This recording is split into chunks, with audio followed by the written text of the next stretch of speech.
Hey there. Thanks for joining us for our Be Encouraged moments. We're so excited that you listen and hopefully share these videos with your friends. We love that you're here with us. Yes. So today we're going to be talking about upgrades. Okay. We all do upgrades, right? Yeah. Life is full of upgrades. We upgrade our phone, our wardrobe, our renovations for our house, cars, hairstyles. Food. Let me tell you that I'm not really even sure why we do a lot of that. Because if you're like me and lived back in the 70s, those were the styles back then. They're back. I mean, I even heard the other day that shoulder pads were back in. I'm like, I don't think so. They shouldn't have been around then, let alone now. Forget it. No. But anyways, it got me thinking, why do we do upgrades? And how about upgrading our lives? Ooh. What does that look like, and how do we do that? Well, I'm going to go through 3 different areas that Jesus teaches us how to upgrade our lives. The first, he says, is to become a servant. Matthew 20:26 says, anyone wanting to be great among you must first become a servant. But a servant's not an upgrade, is it? Yeah, I know. You think that a servant is like a doormat where everybody just walks over you and they just meet your every need. And that's not what Jesus was talking about. Mm-hmm. He wants us to serve others versus being served all the time. So maybe we need to look deeper into what a servant is about and how do we do that. I want to tell you, when I was at a really dark time in my life, years and years ago when my son Brandon died, I just couldn't see 2 feet in front of me, let alone trying to live out a whole day.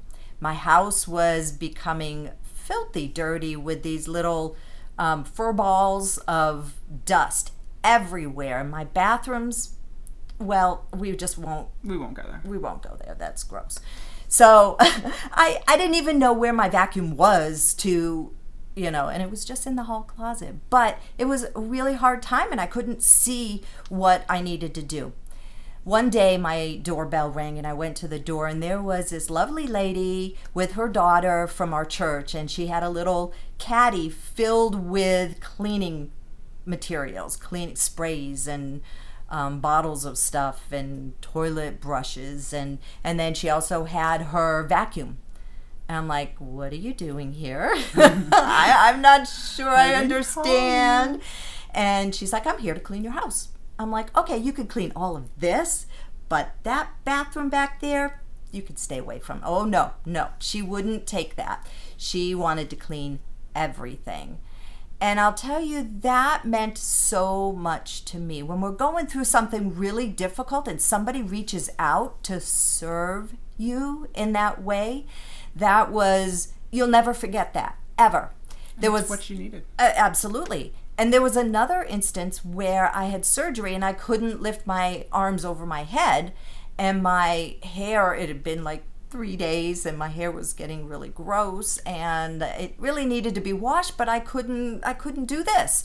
So my hair salon stylist, she called me up and she's like, Jan, I want to wash your hair. Can you come down here? And I'm like, yes. So I immediately dropped what I was doing and I drove there. And she was, out of the kindness of her heart, she washed my hair for me. And that just meant a great deal. So sometimes when we're going through tough times, we remember those things. And I want to encourage you, if you're in those tough times, allow people to come in and serve you. Yeah. So that's the first thing that our Lord told us. The second thing is to love others. 1 John 3:11 says, the message from the beginning has always been that we should love one another. Yeah. And I think we all know that, but to actually do that, and sometimes we might go out, and I've been guilty of this, is to just love someone just so that I could tick that box and I'm done. But and there are some people that are hard to love. Very hard. But that's not the love he's talking about. He wants us to love others with compassion. Yeah. have that compassion to help them, to love them. Don't just serve, but serve with love and compassion. And then the third part, the third area that our Lord helps us to understand is found in 1 Peter 5:6. And he tells us to humble ourselves, and then God will lift us up. So in essence, here we go, back to the beginning. God is the one that gives us our life upgrades.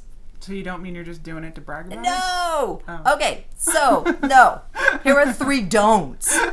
Don't advertise your good works on social media, because I'm telling you, social media is not what humility is all about at all. Don't tell everyone the great things that you've done. Yeah. And don't have an agenda. Because when you have an agenda for someone, they're going to see that. They're going to know you're just doing that to get, a stone in your crown or whatever.